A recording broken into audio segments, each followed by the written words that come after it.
kulanti wacan oo wanaagsan daawadayaal ku soo dhawaada barnaamijka wadatashiga maamulka iyo shacabka degmada Buurtinle oo ah mid lagu horumarinayo degmada Buurtinle isla markaana ay si isku tashi ugu fushanayaan mashaariic ay kamid yihiin dhismaha wadada laamiga ee gudaha magaalada Buurtinle. waxaa maanta si rasmi ah u xirmay kala fadhigii 13aad ee golaha deegaanka degmada Buurtinle kaasi oo furmay 24 bishii Oktoobar. waxaana gudoomiyaha golaha deegaanka ahna duqa degmada Buurtinle maxamuud axmed buurdibe warbaahinta dowladda Puntland oo akhriyay qodobada ay golaha deegaanka degmada Buurtinle kala fadhigan ku ansixiyeen.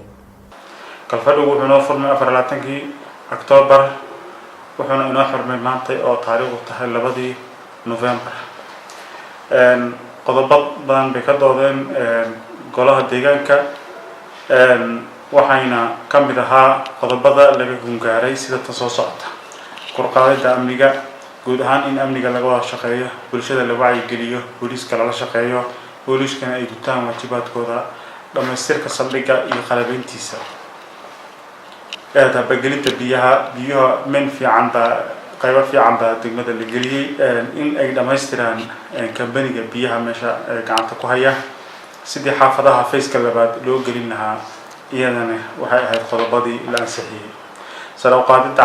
caafimaadka in la gaarsiiyo tuulooyinka aan haysan health post-yada iyo dhamaystirka isbitaalka magaalada bilicdeeda oo kor loo qaado iyadoo la hagaajinayo wadada weyn ee dhexmarta magaalada inagoo la kaashanayna bulshada iyo ganacsatada iyo maamulka iskaashanaya in aynu hagaajino laamiga dhexmara magaalada wacyigelinta bulshada oo dhan walba laga wacyigeliyo si joogtaan loo wacyigeliyo waxyaalihii golahu wuxuu ahaa uu go'aan ka gaaray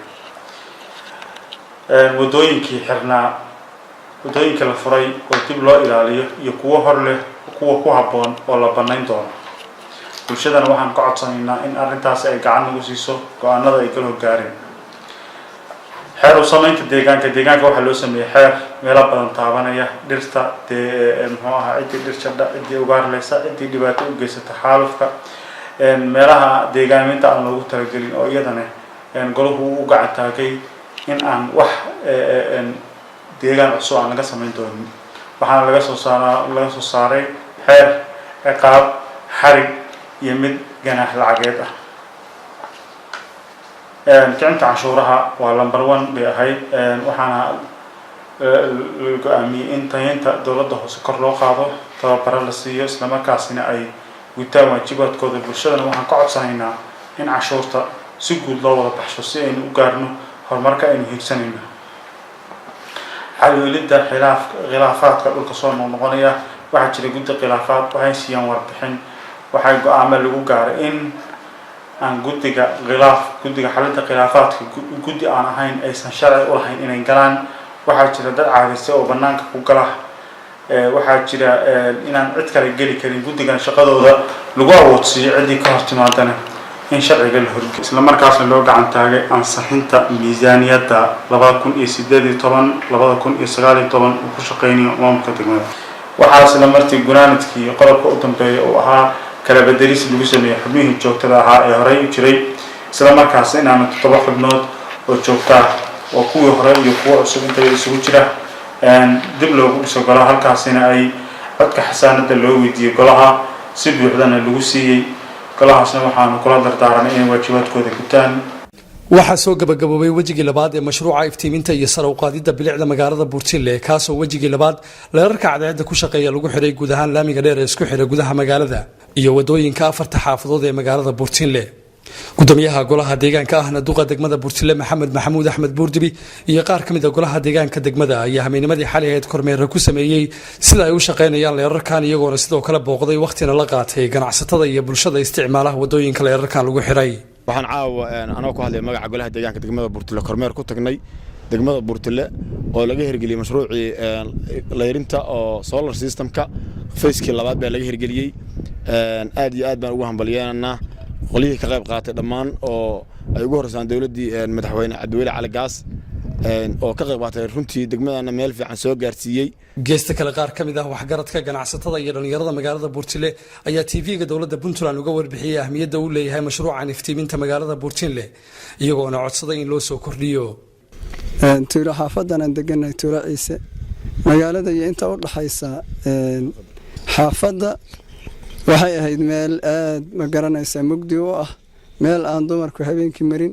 odayaashu ma aysan ogolayn inay ugu dhacdo qoraxda waqtigay doonaan bay hadda soo kacaan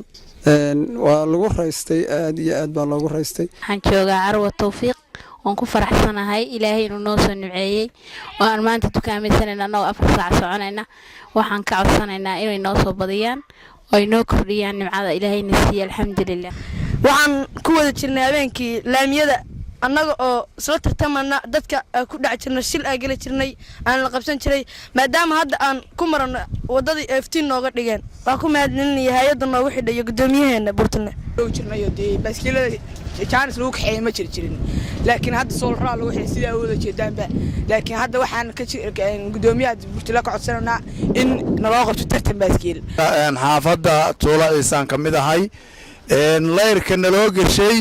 waa ka mahadnaqaynaa hay'adii iyo maamulkii noo keenay waa ka mahadnaqaynaa magaalay noo noqotay awal mugdi bay ahayd magaalay noo noqotay aad bay u wanaagsan tahay waxaan soo dhaweynayaa mar labaad iyo mar saddexaadba madaxda mashruucan runtii isku hawlisay oo ku tala gashay inay maaragtay degmadeeda hormariso dhalinyaradeeda inay maaragtay isbarto in dadkii baaba isku bartayba dadkii aan isarki jirin oo mugdiga markii la marayo dadku maaragtay isma waqoona ma ogtahay warkaas muxuu ahaa baad leedahay ma balaayo soo dhuumatayba hadda war waa inay hebelo waa la garanayaa magaaladu waa caadi oo nin walba maaragtay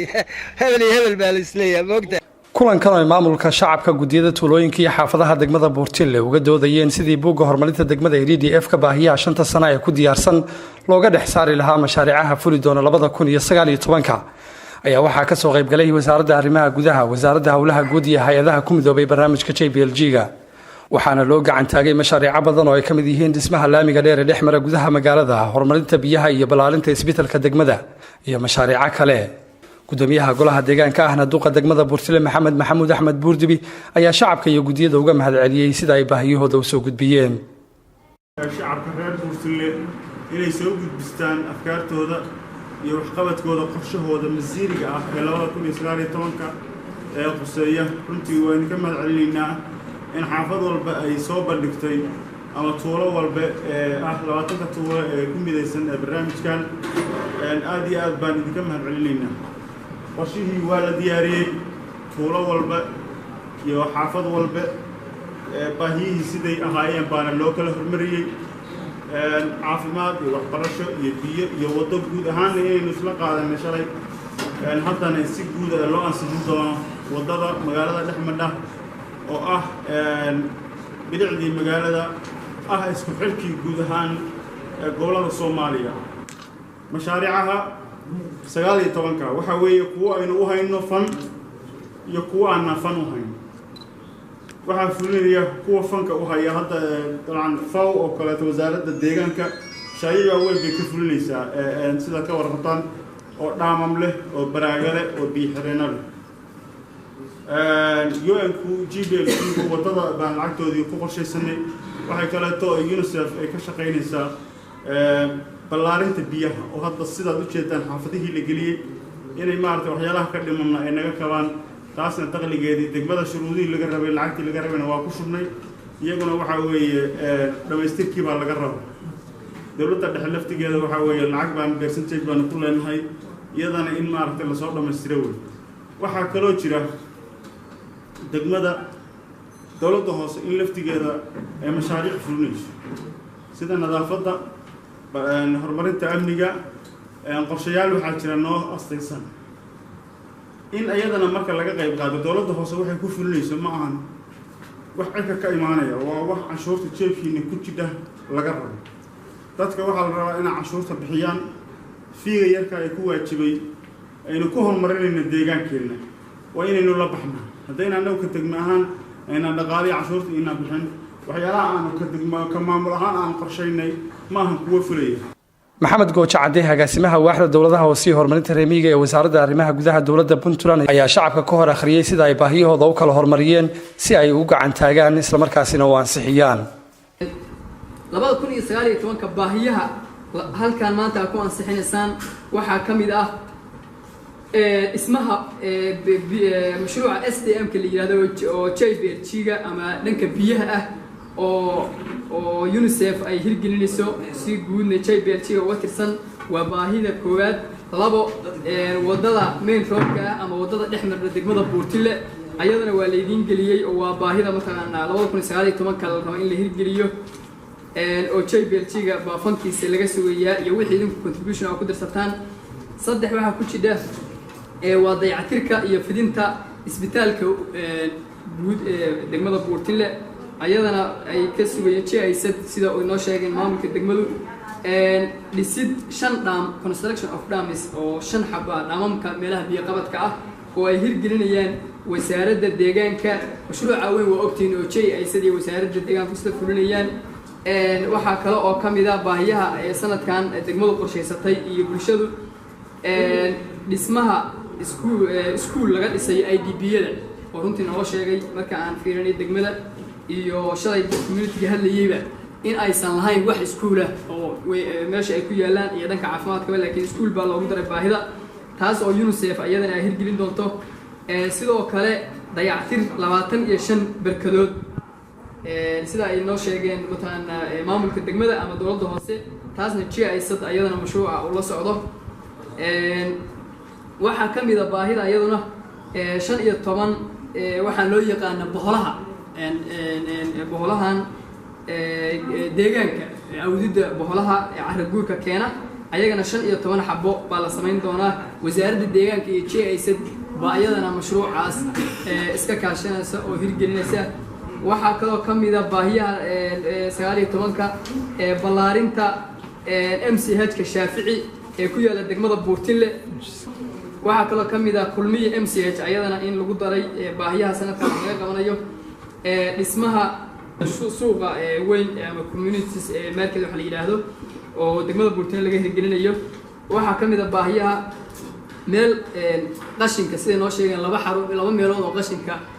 lagu guro lagu aruuriyo bay degmada awal sameysay haddana waxay dhaheen waxaan u baahanahay meel kale oo weyn oo ayadana qashinka lagu aruuriyo gudoomiyaha golaha deegaanka ahna duqa degmada Buurtile Maxamuud Axmed Buurdibi ayaa maanta magacaabay guddiga horumarinta iyo dhismaha laamiga dheer ee gudaha magaalada Buurtile waxaana guddigan oo ka kooban 12 xubnood isugu jiraan nabadoono ganacsato iyo dhaqaatiir kuwaas oo dardar gelinaya dhismaha laamiga dheer iyo horumarinta degmada Buurtile warqadan oo riflamberkeedu yahay xagga daba 390 kuna taariikhaysan 26 bishii Janaayo 2019 ujeedo magacaabis guddi dhismaha laamiga iyo horumarinta degmada Buurtile markaan aragnay burburka weyn ee ka jira laamiga dhexmara magaalada Buurtile markaan aragnay dhibka uu ku qabo gaadiidka dhexmara laamigaas markaan aragnay dhibka ay ku qabaan ganacsatada degan laamiga hareerihiisa markaan aragnay xeerka guddiga horumarinta degmooyinka qodobka 41 farqadiisa afaraad ee xeerka low number 7 waxaan maanta ay taariikhdu tahay 26 bishii 2019 waxaan magacaabay guddi dhismaha laamiga magaalada dhexmara iyo kor u qaadida bilicda magaalada Buurtile guddiga ayaa ka kooban 12 xubnood sida soo socota gudoomiyaha degmada Buurtile Maxamuud Axmed 2 ganacsade Cabdullaahi Khaliif Faarax 3 Sheekh Cabdikaafi Maxamed Dirir 4 nabadoon Cabdikaafi Cabdullaahi Xuseen 5 ganacsade Faysal Cali Xaashi 6 ganacsade Cabdirasaaq Warsamo Guure 7 8 ganacsade Muxiidiin Maxamed Xaashi 9 Dr. Cabdinuur Yuusuf Faarax 10 ganacsade Maxamed Jaamac iyo ganacsade Cabdicasiis Maxamed Cabdicasiis Faarax guddigaasi waa 12 xubnood waxa ay ka shaqayn doonaan dhismaha magaalada laamiga dhexmara waxaan u sheegayaa bulshadeynta reer Buurtile ay ugu horeeyaan ganacsatada ku ganacsatada laamigaas iyo bulshada guud ahaan 4 xaafadood ee magaalada iyo guud ahaan 42 tuulo ee Buurtile hoos yimaada in loo istaago lagana qayb qaato dhismaha laamigaas maxaa yeelay wuxuu caqabad ku yahay inta aan soo sheegnay wuxuuna hortaagan yahay horumarkii degmada waxaan rabnaa dawladda dhexe gobolka Nugaal iyo dawladda dhexe iyo guud ahaan ganacsatada reer Puntland maadaama laamigan uu isku xiro gobolada koonfureed iyo kuwa waqooyi iyo kuwa bari intaba in mas'uuliyad ay ka saaran tahay si gaar ah gaadiidka isaga goosha halkaas waxaan rabnaa inay ka qayb qaataan dhismahaas si aynu u helno wado aynu u helno wado ku dhaqaalo gaadiidku inuu ku dhaqaaloobo isla markaasna dadka safraya aysan wax dhiba kala kulmin aad iyo aad baan u salaamayaa waxaan aad iyo aad ugu mahadcelinayaa guddigan oo runtii aan codsanay inay nala shaqeeyaan isla markaasna naga aqbalay geesta kale Cabdullaahi Khaliif oo kamid ah guddiga dhismaha laamiga dheer iyo horumarinta degmada Buurtile ayaa waxa uu sheegay inay soo dhaweynayaan shaqooyinkan ayna si wanaagsan u qaban doonaan dhaweynna hawshan nala magacaabay hadda guddiga magacaabay guddiga oo dantayda degmada Buurtile degteeda ah oo laamiga ah oo wax ka qabashada ah waa soo dhaweynaynaa waana aqbalnay waxaan rajaynaynaa insha Allah inaan ku guuleysan doono insha Allah waxaan rajaynaynaa reer Buurtile arintaas ka soo bixi doona sidii looga bartay wax badan bay iska qabso wax ku dhisteen intaas kadibna golaha deegaanka iyo guddiga horumarinta degmada Buurtile waxa ay kulamo la qaateen wasaaradda arrimaha gudaha dawladda Puntland iyo waliba kambaniga Kibarko ee dhisaya laamiga dheer ee gudaha magaalada Buurtile dhammaan maamulka degmada ugu horeeya gudoomiyaha degmada golaha deegaanka shaqaalaha dawladda hoose dhammaan waa salaamaya dadka reer Buurtile sharafta leh halkaan runta idin waramo halkaan markaan imaanay oo golaha deegaanka hadda la bilaabayay adeegyada asaasiga degmada waa ku yaraayeen degmadu xafiis ma lahayn oo xafiis guriyihii la dhisay 1984 marka degmada qaatay baa xafiis u ahaa saldhigga booliska dadka la soo xiro korkay ka dhici jireen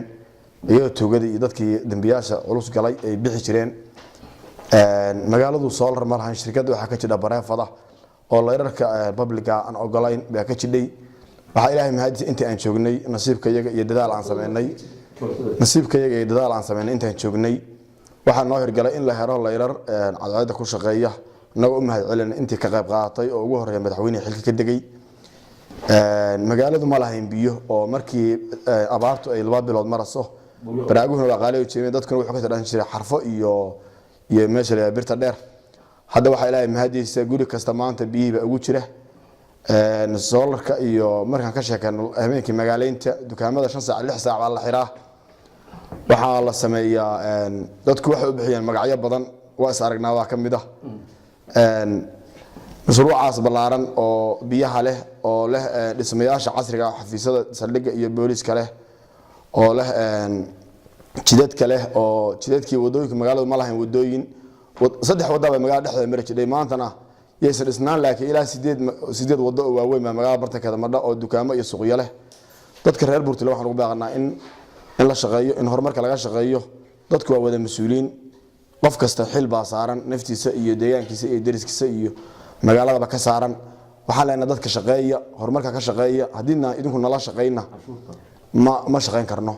waxa la rabaa dadku inuu isku tirsanaado in canshuurta la bixiyo hadaan canshuurta la bixin canshuurta waa qodobka ugu horeeya waa dawladnimada dadku dawlad ma noqon hadaan canshuurta la bixin canshuurta bixiya intaas horumar aan ka shaqeynay idinkaan nala shaqeynay hadina nala shaqeyn ma aanu gaarneen magaaladan markaan imaanay waxaan qabaa 100% waxaan ku dhaarnaa inay kala bar fuleen hadii aad nala shaqeysaana waxaan ka tagi doonaa intaas in ka badan oo gaarsiinay ka tagi doonaa deegaanka meeshaan 3 sano baanu joognay 3 sano aanu joognay iskama aanu imaanay ballanqaad baanu ku nimid ballanqaadka aanu ku nimidna ballanqaad noo taariikhaysan buu ahaa inaanu dabeecadda Buurtile wax ka bedelo dadka waxa ka dhaxeeya iyo waxa ay gooni u leeyihiin aanu kala tusino ilaa waaga halgan bay noo ahayd maalinba wixii meeshan isku duubi karaan isku duubnay maalinba waxba noo qabsoomayay alxamdulillah waxa isku soo kaaya gaaray horumar ballaaran magaalada maalintaanu nimid biyo ma lahayn nal ummadda ka dhexeeya ma lahayn haddii ilaahay idmahayo wadooyin ma lahayn annagoo ilaahay uga mahad celinayna ilaahayna uu qadarteeda lahaa dadaal bini aadan baanu ku daynay safaraan u galnay meelaan isku marmaroojinay dowladdii jirtay oo hadda xukunka ka degtayna runtii ammaan ballaaran bay ku leedahay waxbay nagala qabatay haddii ilaahay idmahayo waxaa marka halkan ka jira mashaariic fara badan oo ka fushay iyo kuwa socda dadka waxaanu ka codsanaynaa inay mashaariicda dhowrtaan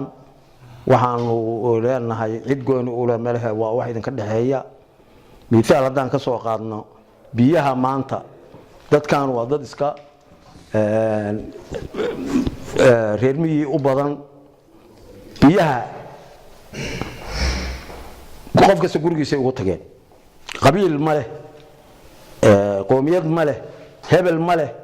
nin kasta iyagoo isku mid oo isku meel ka yimid bay u tagayaan tuubaa u xiriirisa tuubada inay dhowrtaan oo waxay leeyihiin ay u aqoonsadaan nalka solarka wuxuu magaalada ka gashan yahay ilaa 2 kilomitir iyo jidcadayaal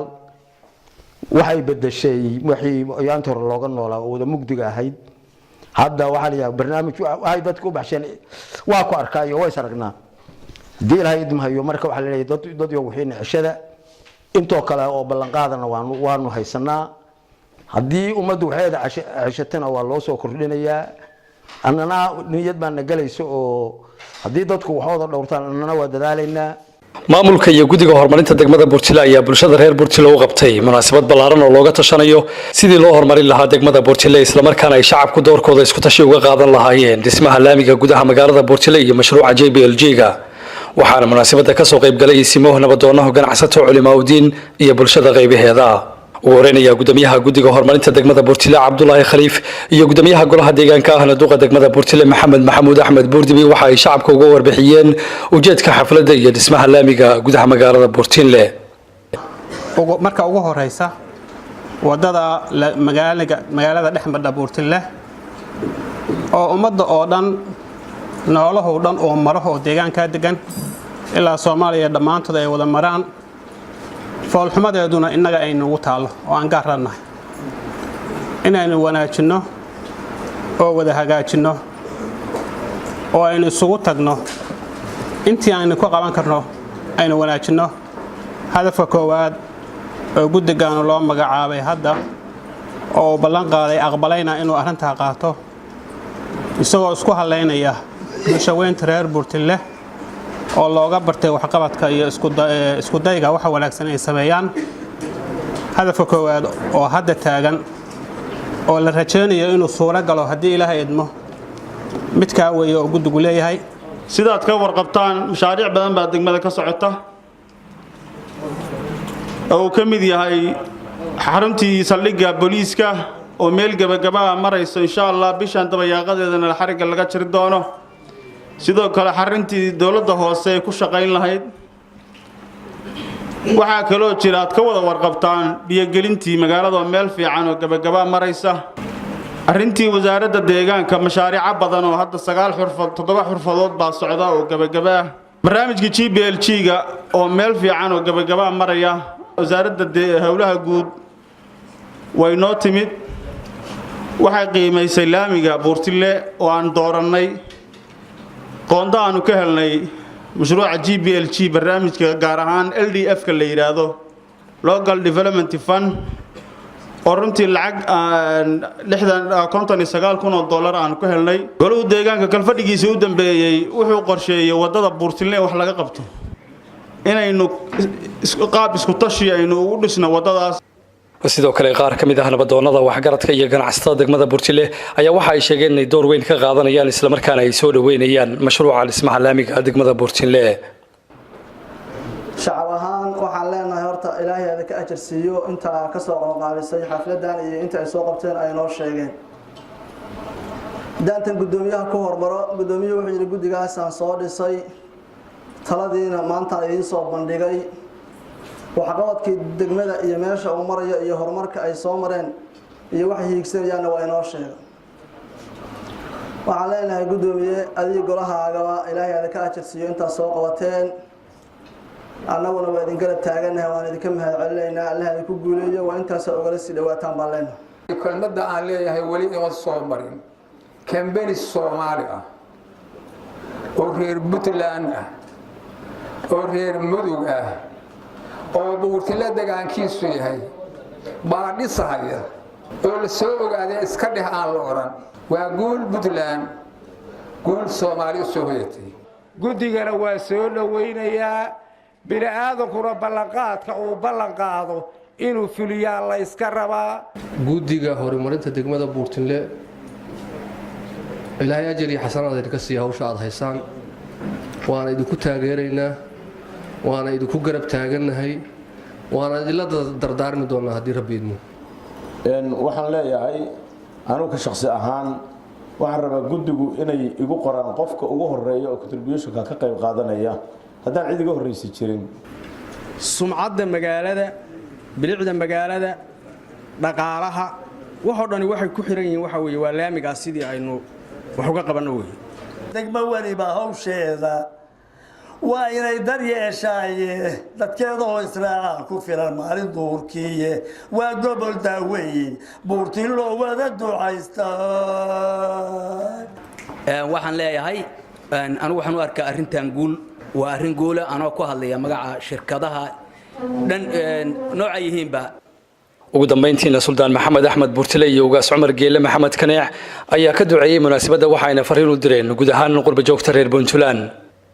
guddiga waa soo dhaweynaynaa waana ka mahadcelinaynaa qabashadiisii waana ka ducaynaynaa waxaanu leenahay halala shaqeeyo waxay u baahan tahay magaaladani in dadkeedu isku tashado oo wax qabsado waxaan laba eray oran lahaa dadka ina kaga maqan dibadaha oo reer Buurtinle iyo ganacsatadeena gobolada kale joogto guryaha dheer ka dhista Buurtinle waa meeshii xudunta idin ahayd oo aad u soo noqonayseen oo ilmihiinni joogay oo waalidkiin joogay Buurtinle waxay u baahan tahay inaad wax u qabataan afdalu sadaqaat waxaan leeyahay sadaqada ugu fadli badan waa mid maanta aynu ka hadlayno mid ka fadli badan haday jirto ma badna laakiin waxaan leeyahay min afdali sadaqaat bay ka mid tahay kuwa ugu fadli badan bay ka mid tahay ragga ku fakiray iyo ragga keenayba wuu ducaynayaa ilaahay wajigeena nuur ha saaro waxaad ku dhaqaaqdaan ba Allah idinla dhaqaajiyo kalimadda wanaagsani waa sadaqo adeerow haddaad wax kala weydid $10 baadan waayeen waa mahadsantihiin anu tabarteedu waa iska yadhaa $10 iga qaata dheh maxaa intaas ku yeelaysa kulamadan wada tashiga ee maamulka iyo shacabka degmada Buurtile oo looga hadlayay horumarinta degmada Buurtile iyo dhismaha jidka laamiga ee gudaha magaalada ayaa waxa wada yeeshay haweenka maamulka iyo guddiga horumarinta degmada Buurtile gudoomiyaha degmada Buurtile maxamed maxamuud axmed buurdibi ayaa haweenka degmada Buurtile ka codsaday inay ka qayb qaataan dhismaha laamiga iyo horumarinta degmada Buurtile haweenweynaha Buurtland ka codsanaya in ururkaas lala shaqeeyo aynu la wada shaqeyno inagoo maamul iyo shacabba ah ay nagu hogaamiyaan sidii aynu u dhisan lahayn wadadaas taageerada ugu weyn waxa laga rabo waa dumarka maxaa yeelay dhaqaalaha ganacsiga mas'uuliyadda guriga ilaa iyo midda magaalo ee ganacsi waxaan ogsoonahay inay hogaamiyaan haweenka marar badan waan ka sheegay Buurtile waxay leedahay haween aad u qiimo badan ka qayb qaata horumarka ka qayb qaata nabadgelyada ka qayb qaata nadaafadda ka qayb qaata wax kasta oo Buurtile muunadeeda wanaajinaya geesta kale gudoomiyaha guddiga horumarinta degmada Buurtile Cabdullaahi Khaliif iyo nabadoon Cabdikaafi Kuuke ayaa haweenka degmada Buurtile uga warbixiyay cabirka laamiga la dhisayo iyo dhaqaalaha laga doonayo shacabka degmada Buurtile cabirka aan sameynay hagoog daadageeda meesha ka soo daadagto amaba guriga haweenka loo dhisay meesha wadada ka kala go'an tahay iyo meesha isxilqaam kambaniga hadda wadada dhisay meesha kaga daray inta ka tan kale intaasoo inta u dhaxaysa waxay noqotay 3600 mitir ama 3 kilomitir iyo 600 mitir intana la karba inaan wax ka qabsano waa inta awoodina wayna isla ogna laakiin wax looga gudbaa waa wada tashway iyo wax oo la isla qabto in wax la isla qabto borseeskii aan wadnay waxaan ka soo bilaabnay uqaashii iyo nabadoonnadii waxaa la isla qaatay hawsha in loo kaco iyo isimadii oo ku duceeyey in loo kaco oo la qabto oo siday tahay loo fuliyo dhallinyaradii oo qaybo kala duwan leh haddana haweenkii oo saldhiggii ah baan la joognaa ololaha iyagu marka waxaanu rabnaa innagoo isku duuban inaynu wax wada qabsanno inaynu waddada u wada kacno dhaqaalaha ku baxaya dhaqaalo fara badan weeye laakiin isku day buu ku baxayaa inaannu idinka maarmin oo talada halkan taalla oo buurtinle howlaheeda looga arrinsanayo inaad udubdhaxaad u tihiin sidaas awgeed baan idinku yeernay warbixinihii iyo waxyaabihii aynu rabnay inaynu qabsanno wax ka midana waa la tilmaamay tusaale gudoomiyuhu hadda wuxuu sheegay inaynu insha allahu fayska koowaad ka dhigan doonaa haddii alla idmo horumarinteenna degmada dhismaha laamigan 3 kilomitir iyo 600 inta laydanka caawinayo waa laynoo sheegay inta innaga ina sugaysana waa laynoo sheegay runtii waxaa la odhan karaa haddii aynu ku guulaysanno inta innaga ina dhowraysa maantay waxaynu noqonaynaa ummad ka xorowday waxyaabihii awal maskaxda lagu hayn jiray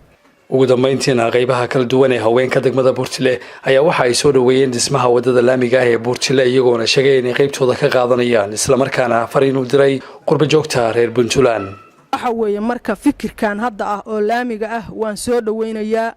aad iyo aad baan u soo dhaweynayaa waa arrin muhiim ah oo loo baahan yahay waxaan leenahay gacmo furan baan ku soo dhaweynaynaa wixii aanu ka qaban karnaan ka qabanaynaa inaynu inagu kacano oo wax dhisano oo wax qabsano ma ahanana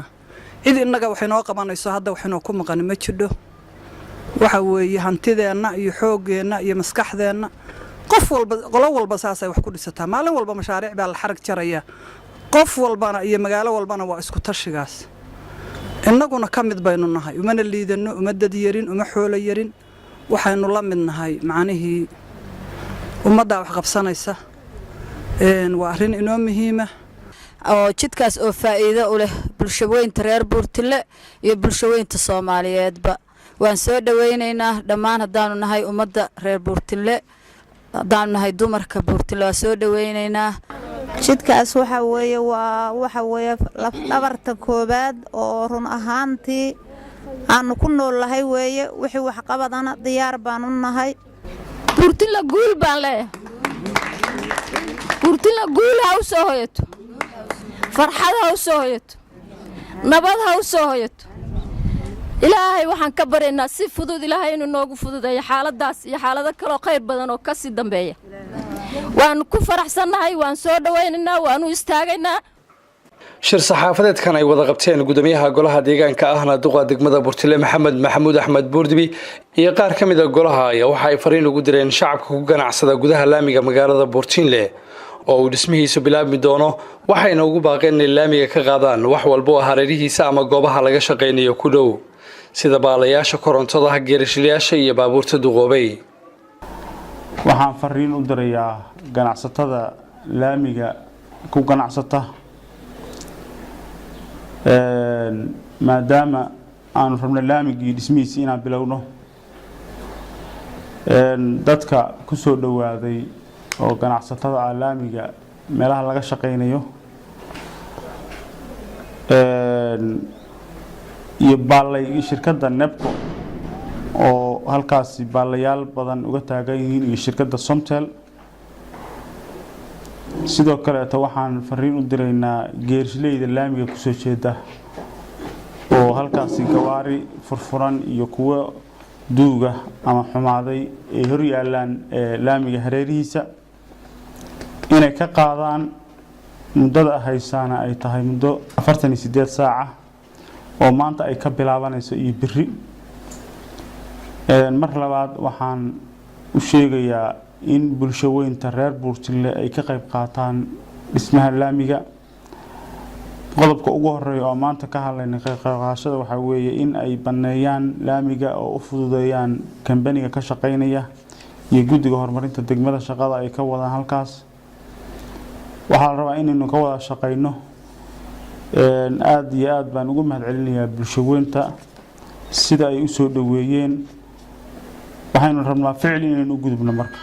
waxaan halkan baaq uga jeedinayaa dhammaan qaybaha kala duwan ee bulshada reer Buurtile hadday yihiin waxa weeye ganacsatada iyo hadday yihiin waxa weeye dhalinyarada dumarka dhammaan baaqa wuxuu ku saabsan yahay magaalada horumar baa ka socda horumarka in laga wada qayb qaato horumarkaas oo hadda uu horeeyo barnaamijka GPLG-ga oo aan nasiib u yeelanay insha Allah mar dhowna bilaabanaya laamigana in la dhiso aan rajeynayno waxaan dhammaan bulshada ka codsanayaa inay ka wada qayb qaataan hawshaas kii dhaqaale uga qayb qaadan lahaa iyo kii waxa weeye xoog uga qayb qaadan lahaa iyo kii amni uga qayb qaadan lahaa oo waxa weeye ay tahay hawshaasi wax dhammaanteen muhiimad inoo leh hawl guudna ay tahay hawsha guud danta guud ilaa la hagaajiyana aysan tangaarka ahay inoo hagaagaynin baaqi hadda u dambeeyay gudoomiyuhu jeedinayay oo ahaa waxa weeye dadka laamiga ku soo durkay oo ama ganacsiga ah ama waxa weeye baalayaasha geerishliyaasha dhammaan waxa weeye in laamiga la baneeyo baaqa gudoomiyuhu soo jeedinaya sida uu soo jeediyay loo ajiibo wafdi balaaran oo hogaaminayo wasiirka wasaaradda arrimaha gudaha dawladda Puntland ay ugu heliyeen wasiirka wasaaradda haweenka iyo arrimaha qoyska iyo xubno kamid ah golaha wakiilada Puntland ayaa waxaa si weyn degmada Buurtile ugu soo dhaweeyay maamulka nabadoonada ganacsatada iyo ururada haweenka iyo dhalinyarada degmada Buurtile gudoomiyaha degmada Buurtile Maxamed Maxamuud Axmed Buurdibi ayaa ugu horeyn waxa uu ka warbixiyay xaaladda guud ee degmada Buurtile amnigeeda ma sha Allah boqol weeye horumar balaaran baa ka socda sidaad wada ogsoon tihiin waxaa jira mashaariic badan oo socoto aan sugayno insha Allah dhawaan in xarigga ka tirdaan oo ay ka mid tahay xarunta dawladda hoose oo si gaar ah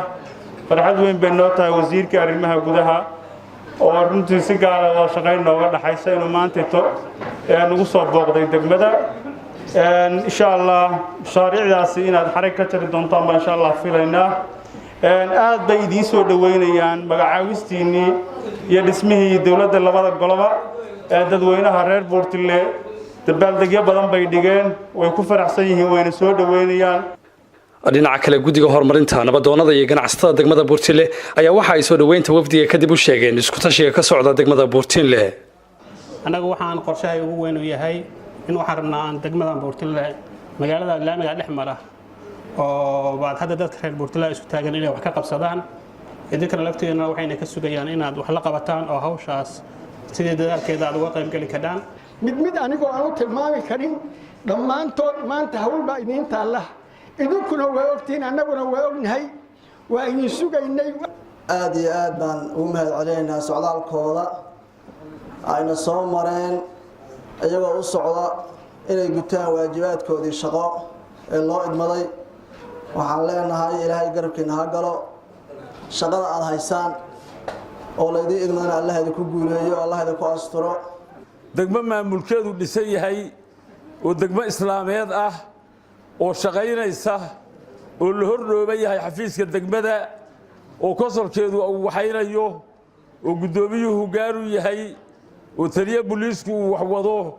oo xaaladeedu habboon tahay weeye ama odayaasha kala sheegeen waxay ku tashato waxay tiri degmada 3 mitir oo hor dhex marta aan dhisno kaligeed kuma tashan taa markaanu dhamayna hadii alla degmo meelaha kale oo wadooyinka baan wax ka qaban doonaa dadka wax ka taageeri doonaa iyadana inada ku caawimaan rabnaa dawladda iyo qof shakhsi ahaanba labadaba gabadhii daada yareed ee 12 jirka ahayd ee dhacdada foosha xun ku dhacday ee Soomaali dhamaanteed iyo reer Puntland ka ilmaysiisay in cadaaladda dadkii folka ku sameeyay in loo horkeeno ana odayaasha magacooda ku hadlay odayaashu mudugna waa ka hadleen doraa waxaan leenahay odayaashii iga horeeyay inay yiraahdeen odayaashu arrinta loo kuma laha waxa soo kalana gacan ma siiyaan sharciga ha la horkeeno waliba waxaan qabaa in kastoo ay la ekaadaan sharciga islaamka ha lagu fuliyo dil bay geysteen dil ha loo geysto wasiirka wasaaradda arrimaha gudaha dawladda Puntland Maxamed Dhamanacad iyo wasiirka wasaaradda haweenka iyo arrimaha qoyska dawladda Puntland Marwaamina Cismaan Xaaji ayaa sheegay in xukuumadda cusub ee dawladda Puntland ay ka go'an tahay waxqabad dhab ah oo la taaban karo reer Puntland laga doonayo inay si laba jibaaraan horumarka iyo isku tashiga ay wadaan xukuumadda cusub puntland ee uu madaxweynaha ka yahay madaxweyne siciid cabdulaahi deni ma dooni doonto inay raadiso dadku inay u dabaaldegaan ama inay durbaano u tumaan iyadoon waxba qabanayn haddii ilaahayd ma waxa annaga muhiimad noo noqon doontaa ama ahmiyadda koowaad waxa weeye in wax la qabto hadday tahay ka shaqaynta amniga hadday tahay ka shaqaynta horumarinta dhaqaalaha hadday tahay isku xirka bulshada iyo hadday tahay maamul wanaagga intaba waxaa la idinka rabaa degmada Burtinle waxay ka mid tahay degmooyinka waaweyn ee Puntland marka laga fiirinayo tirada dadka ku xeeran degmadaas hadday reer guuraata iyo hadday reer tuulaata iyo hadday reer magaal tahayba iyo haddii laga fiiriyo dhinaca dhaqdhaqaaqa dhaqaalahaba waxaa la idinka rabaa inay noqoto meelaha dowladda Puntland kaga xisaabtanto ilaahada dhaqaalaha meelaha ugu waaweyn haddii lahayn inaad magaaladeennii magaalo ka mid ah Puntland oo qadiimi ah magaaladan wada lahayn aad nagu soo dhaweysaan waa farxad aad u weyn reer Puntland waa ku faraxsanahay waa soo dhaweynaynaa annaguna waxaan maalmood u nahay ama naloo doortay inaan ka qayb qaadano horumarka ka socda deegaanada dadku markay wax qabsadaan baa wax loogu dari karaa hadday fikradiina urursan tahay haddaad ogtihiin waxaad samayseen oo aad gaarteen waxa idinka dhiman iyo waxa aad sugaysaan waxay noqonaysaa arrin aad u fiican oo idinkana la idinku taageeri karo idinkuna aad taageero u heli kartaan ugu dambeyntiina gudoomiye ku-xigeenka baarlamaanka Puntland ahna kusimaha gudoomiyaha ayaa reer Burtinle uga mahadceliyay horumarka ay tiigsanayaan isagoona cadeeyay in guud ahaan xukuumaddu ay garab taagan tahay aad iyo aad ugu faraxsanahay reer Burtinle siday isugu tashadeen oo ay ugu dhaqaaqeen sidii ay uga shaqayn lahaayeen horumarinta degmada hadday noqon lahayd amniga iyo hadday noqon lahayd dhinaca kaabayaasha dhaqaalaha waxaan aad ugu faraxsanahay inay samaysteen guddi horumarin degmo oo sida hadda halkan ka soo jeedinayeen ay isu xilqaameen inay sameeyaan wadooyinka magaalada dhex mara inay community-ga degmadu isu xilqaamaan oo u istaagaan runtii waa wax lagu farxo oo mudan in lagu garab istaago waxaan u malaynayaa dowladda intay khuseysay maanta way joogtaa mar haddii wasiirka arrimaha gudaha iyo dowladaha hoose iyo horumarinta reer miyiga iyo dimuqraadiyiinta hadduu idinla joogo iyo wasiiraddii haweenka iyo arrimaha qoyska xildhibaanadii deegaanka soo jeedayna maanta ay runtii fursad tahay inay halkan ay joogaan waxaan rajaynayaa wixii hadda ka dambeeya in horumar loo jeensan doono iyo shaqo idinkuna xildhibaanadiinni iyo dowladdiinna insha allah kula xisaabtami doontaan waxqabad siduu haddaba wasiirku halkan ka sheegay dowladda iyo golaha baarlamaanka iyo dhammaan golayaasha dowladduna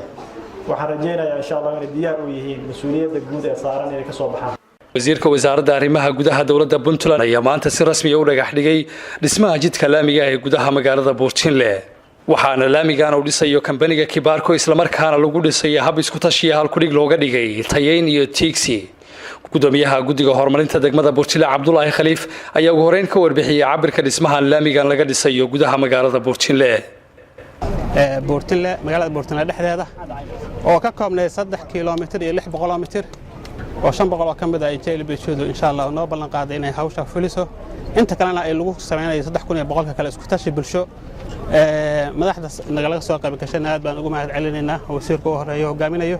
waxaana soo jeedinayaa kulligeen wiilal iyo gabdho iyo haween iyo arday iyo cid ay yihiin Burtinle reer Burtinle inay ka qayb galaan jaaliyadaha dibadda sidoo kale waxaan leenahay ka soo qayb gala waa magaaladiinii waa laamiga halbowlaha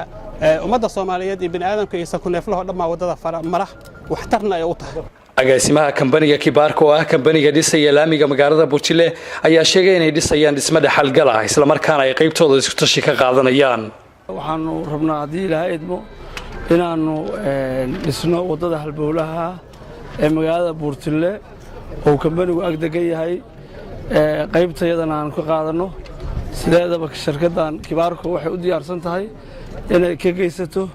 meel kasta ay wax ka qabanayso qaybteeda caawimada ah waanu rabnaa insha Allah inaan wadanka oo dhan Soomaaliya oo dhan dhisno haddii alla idmo waxaanu rabnaa in ilaahay idinkiis meel kasta aanu qurux ka muujino oo aanu ka muujino wax loo yaqaano tiigsi iyo tayeyn gudoomiyaha golaha deegaanka ahna duqa degmada Burtinle Maxamed Maxamuud Axmed Buurdibi ayaa dhammaan shacabka degmada Burtinle iyo guud ahaan ummadda Soomaaliyeed ugu baaqay in laga qayb qaato dhismaha isku tashiga ee laamiga magaalada Burtinle maanta ay taariikhdu tahay 6 Maarso 2019 waxaa wasiirka wasaaradda arrimaha gudaha noo dhagax dhigayaa dhismihii laamiga halbowlaha magaalada Buurtile dhex mara farxad weyn bay noo tahay in wasiirku maanta noo dhagax dhigo sidaad ka warqabtaanba in dhawaale guddiga iyo golaha deegaanka dhammaan waxay ku mashquulsanaayeen sidii wadadan loo bilaabi lahaa nasiib wanaag maantay noqotay in la dhagax dhigo waxaan dhammaan shacabweynaha reer Buurtile kula dardaarmaynaa in laga qayb qaato dhismaha laamiga runtii oo ay iska kaashanayaan dawladda Puntland iyo ugu horeeyo wasaaradda arrimaha gudaha iyo shacabweynaha reer Buurtile ama reer Puntland waan ku faraxsanahay inaan wax qabsanno sidaa darteed waxaan kambaniga Kibarko aan kula dardaarmaynaa inuu laamigaas ilaaliyo quality-giisa qaabka ugu habboon maadaama uu yahay laamigii isku xirayay gobolada koonfur waqooyi iyo bari isticmaalaan ama isticmaali jireen gaadiid waaweyn oo xamuula isla markaasna u baahan in maaragtay si gaar ah loo ilaaliyo oo iyagoo maaragtay lagu dhisay dhisaynkii ugu habboonaa ee loo isticmaali lahaa marka aad iyo aad baan ugu faraxsanahay kambaniga Kibarko waana ku hanweynahay qaabka u habboon inuu u dhisi doono ugu dambeyntiina wasiirka wasaaradda arrimaha gudaha dawladda Puntland Maxamed Dhabancad ayaa cadeeyay in xukuumadda cusub ee dawladda Puntland ay tayeyn iyo tiigsi ay ka go'an tahay ilaalinta tayada shaqada la qabanayo iyo taageerida sidii ay u fuli lahaayeen mashaariicaha muhiimka ah ee Puntland salaan kadib aad iyo aad ayaan ugu faraxsanahay in reer Buurtile isxilqaanka ay muujiyeen maamulka iyo bulshaduba ay maanta gaareen in loo dhagax dhigo wadada weyn ayadoo meesha ay wax ka qabanayaan aysan ahayn wada xaafadeeda ay tahay laamigii weynaa ee Soomaaliya wadnaha u ahaa magaalada intuu ka dhex marayay 3 kiiloomitir iyo 600 mitir waa baaxad aad u weyn oo markii loo fiiriyo magaalo Buurtile oo kala ah iyo bulshada degan runtii aad ugu weyn marka isxilqaanka inta leeg inay maamulka iyo bulshaduba isugu tageen iyo ganacsatada khaasatan ganacsatadu iyagoo la shaqeynaya maamulka waa wax aad loogu farxo weeyay waana soo dhaweynaynaa waxaan kaloo aad iyo aad runtii dawladda Puntland ugu faraxsanahay maanta in Buurtile mashruucan dhismaha wadada ay halkudhig uga dhigeen halkudhigii barnaamijka siyaasadeed ee xukuumadda uu madaxweynaha ka yahay Saciid Cabdulaahi Deni oo ahaa tayeyn iyo tiigsi in wixii la hayo la tayeeyo tiigsi iyo aragti dheer la yeesho oo geedi socodkeedu uu noqdo meel fog inaynu haddii lahayd horumar weyn samayno haddii ay tahay dhinaca dhaqaalaha hadday tahay dhinaca amniga iyo hadday tahay dhinaca dawladnimadaba in la dhiso wadada wadnaha u ah dhaqaalaha Soomaaliya waxay kobac weyn ka geysan doontaa guud ahaan dhaqaalaha Soomaaliya waxay kobac ka geysan doontaa isu socodka dadka waxay wax ka tari doontaa haddii lahayd mararaaqa ganacsiga magaalada Buurtile iyo inta ku xeeranba marka waa arrin aad loogu farxo waxaan haddii lahayd ma kula dardaarmayaa maamulka iyo guddiga gacanta ku haya wadada inay si gaar u ilaaliyaan tayada wadadaas dhismaheeda haddii lahayd shirkadda Kibarko laftigeeda wadooyin waxaan aragnay ay ka dhistay meesha la yiraahdo Gaalkacyo runtii aad iyo aad ayaa dadku ugu farxeen markii loo fiiriyo wadooyin hore loo dhisi jiray marar badan baan anigu waxaan arkay shakhsiyan wadooyin la dhiso korka lagaga shubayo ciid marar badan baan waxaan dhihi jiray warama wax lagu qarinayaa tayadu liidataa marka wadadii koowaad oo aan arko inta la dhiso sidaan meelo badan oo caalamka ka mid ku arki jiray ayadoo sideeda la daayay ay ahayd mid Gaalkacyo aan arko haddeer dadku aad iyo aad ayaa loogu qiimeeyay marka waxa laga rabaa shirkadda Kibarko hadday wadooyinka Gaalkacyo ka wadeen inay isku muujiyaan kuwa kalena ay markaa tayada dhimaan taa ka yeeli mayna haddii lahayn waxaan ka rabnaa inay wadooyin tayooyinkoodu fiican yihiin la dhiso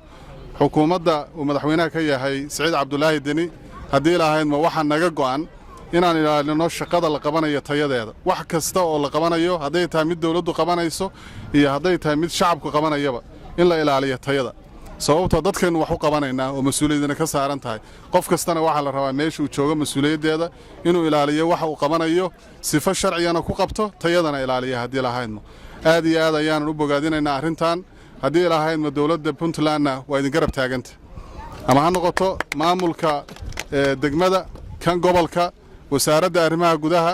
waxaan kaloo ku faraxsanahay maanta halkan inaan ka sheego wasaaradda sida gaarka u qaabilsan arrimaha dhismooyinka wadooyinka oo ah wasaaradda howlaha guud ayadana si dhow baan uga wada soconaa wadadan iyo arrinteeda iyo dhagaxdhigeeda marka aad iyo aad ayaan runtii annaguna garab idinkugu nahay waan idinkugu boorinaynaa insha allah